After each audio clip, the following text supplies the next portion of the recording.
প্রস্তুতি।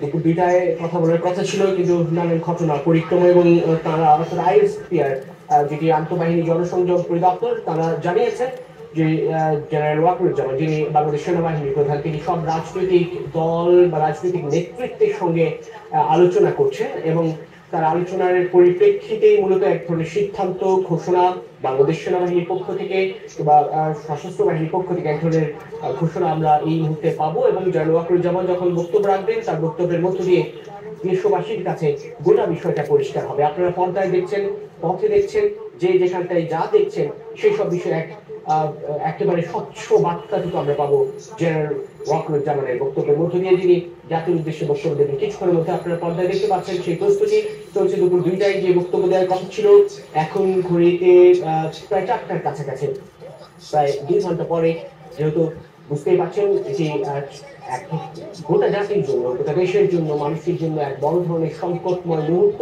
সেই সংকটময় মুহূর্তে এই বার্তা কিংবা এই বক্তব্য দেশবাসীর জন্য নিশ্চয়ই এক ধরনের শান্তির বার্তা নিয়ে আসবে, নিশ্চয়ই এক ধরনের দিক নির্দেশনামূলক। যেহেতু আইএসপিআর এর পক্ষ থেকে বলা হয়েছিল সব রাজনৈতিক দল বা রাজনৈতিক নেতৃত্বের সঙ্গে আলাপ আলোচনার ভিত্তিতে জেনারেল ওয়াকারুজ্জামান সেনাবাহিনী প্রধান কথা বলবেন এবং কথা বলেছেন তিনি তাদের সঙ্গে। সেই সব পরিপ্রেক্ষিতে দেশের আগামী দিনগুলো কেমন হবে এক ধরনের বার্তা পাওয়া যাবে।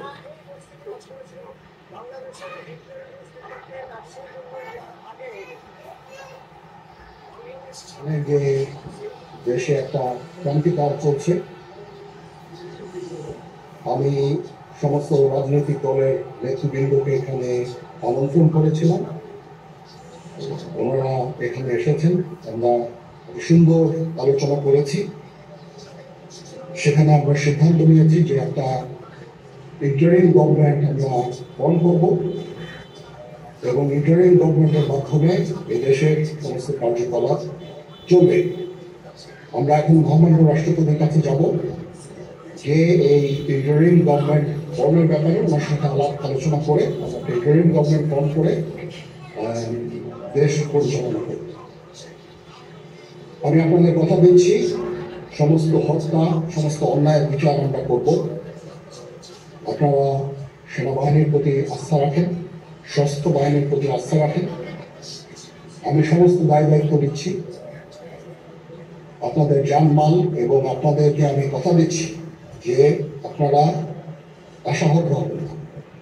ইনশাল্লাহ আপনাদের যত দাবি আছে সেই দাবিগুলো আমরা পূরণ করব এবং দেশে একটা শান্তি শৃঙ্খলা ফিরিয়ে নিয়ে আসবো। আপনারা আমার সাথে সহযোগিতা করেন, দয়া করে আর এই ভাঙচুর, হত্যা, মারামারি, সংঘর্ষ এগুলো থেকে বিরত হন। আমি নিশ্চিত যে আপনারা যদি আমার কথা মতো চলেন, আমাদের সাথে যদি একসাথে যদি কাজ করি আমরা, নিঃসন্দেহে আমরা একটা সুন্দর পরিণতির দিকে আমরা অগ্রসর হতে পারি। আপনারা দয়া করে আমাকে সাহায্য করেন। মারামারি করে এই সংঘাতের মাধ্যমে আমরা আর কিছু অ্যাচিভ করতে পারবো না, আর কিছু আমরা পাবো না।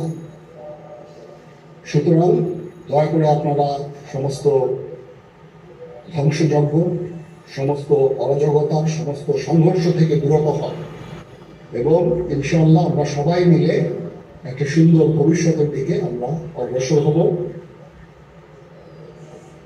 প্রতিটা হত্যার বিচার করা হবে, প্রতিটা অন্যায়ের বিচার হবে। আমরা আজকে সুন্দরভাবে কথা বলেছি, সমস্ত দলের প্রধান দলের নেতাগণ নেতারা এখানে উপস্থিত ছিলেন। আমি ওনাদের ইনভাইট করেছিলাম এখানে। ওনারা ভেরি নাইস অফ দেম যে ওনারা এসেছেন। আমরা একটা সুন্দর আলোচনা করেছি এবং এই আলোচনাটা ফলপ্রসূ হবে বলে আমি মনে করছি এবং আমরা একটা সুন্দর একটা ইন্টারিম গভর্নমেন্ট ফর্ম করে আমরা দেশ পরিচালনা করব। মাননীয় প্রধানমন্ত্রী পদত্যাগ করেছি এবং এখন একটা ইন্টারিম গভর্নমেন্ট ফর্ম করে আমরা আমাদের কার্যক্রম পরিচালনা করব। আপনারা একটু ধৈর্য ধরেন, আমাদের কিছু সময় দেন। ইনশাআল্লাহ আমরা সবাই মিলে সমস্ত সমস্যার সমাধান করতে সক্ষম হব। আপনারা আর এই সংঘাতের পথে যাবেন না এবং শান্তি শৃঙ্খলার পথে ফেরত চলে আসেন। আমাদের দেশের অনেক ক্ষতি হচ্ছে, অর্থ সম্পদের ক্ষতি হচ্ছে, জানের লোকজন মারা যাচ্ছে। তো এগুলো থেকে আপনারা বিরত হন এবং আমাদের সাহায্য করেন। আমি সমস্ত দায়িত্ব নিচ্ছি, আপনারা আমাদের সাহায্য করেন। সবাইকে ধন্যবাদ। আল্লাহ হাফিজ।